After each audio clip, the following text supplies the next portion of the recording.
friends, and welcome back to Discover Literature. Friends, today we are going to discuss about the life of Geoffrey Chaucer and his magnum opus, the Prologue to the Canterbury Tales. As many of the viewers have requested me to make a video on this particular topic, so today we will be discussing about this topic. So let's begin. Friends, Geoffrey Chaucer was considered as one of the first great English poets. He was also called as the father of English literature or the father of English poetry. Sir Geoffrey Chaucer used to say that if gold rust, then what can iron do?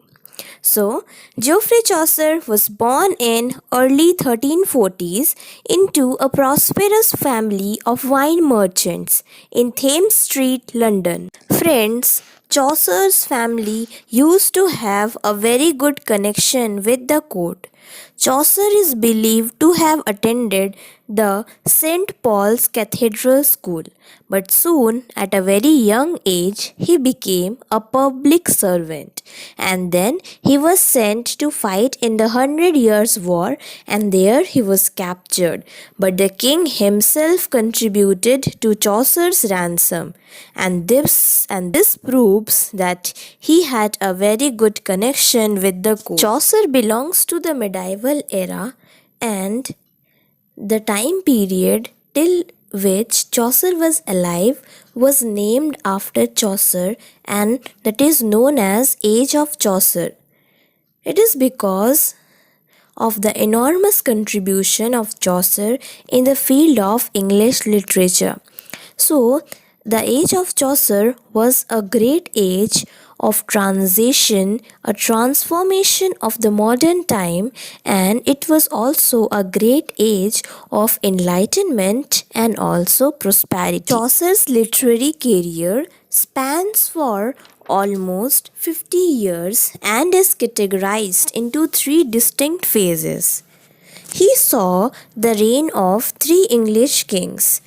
He also met Petrarch, Dante, and Boccaccio. He grew up in the fearful time of Black Death and then joined the court at a very young age. And he went to fight in the Hundred Years' War. It was the time he came under the influence of French literature and culture, and eventually he created remarkable pieces himself, and then he came under the influence of Italian writers and span for about 15 years. Finally, he created his masterpiece in the last phase of his writing career, that is the English phase. And during this English phase, he have created the Canterbury Tales, and also the Prologue to the Canterbury Tales. Friends, Chaucer was the one who uses a variety of subject matter, tone, and style in almost all in his works. His works also reflects a persuasive humor, and he understands the human nature very well. He had a great ability to create believable characters, and therefore people used to appreciate his works so much.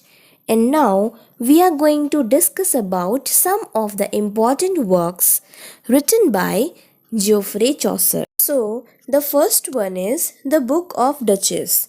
So friends, the Book of Duchess is one of the first major work by Chaucer. It is an occasional poem, and it's written to commemorate the date of Lancaster.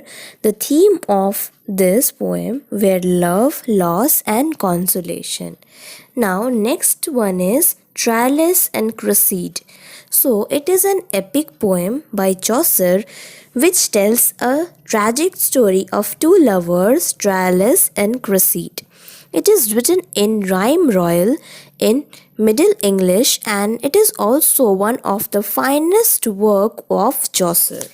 Now about the great contributions of Chaucer. Geoffrey Chaucer had made a great contribution in the field of English literature, and not only his epic poem, the Prologue to the Canterbury Tales, but also the Book of Duchess, the Parliament of Fowls, and then he was also the inventor of rhyme royal, and due to his enormous contribution he was also known as the father of English poetry as well as the father of English literature, and the whole era was named after Chaucer, and that is known as the age of Chaucer. Now Chaucer and his last days. Friends, Geoffrey Chaucer died in the year 1400 due to unknown causes. He was buried in Westminster Abbey, and he was the first writer to be buried in Poets' Corner of Westminster Abbey. Friends, this is a very detailed video about the biography of Geoffrey Chaucer, and in the next, this is the first part, and in the next part we will be discussing about the prologue to the Canterbury Tales in detail. So friends, if you like this video, then do like, share, comment, and of course subscribe to it. Thank you for watching.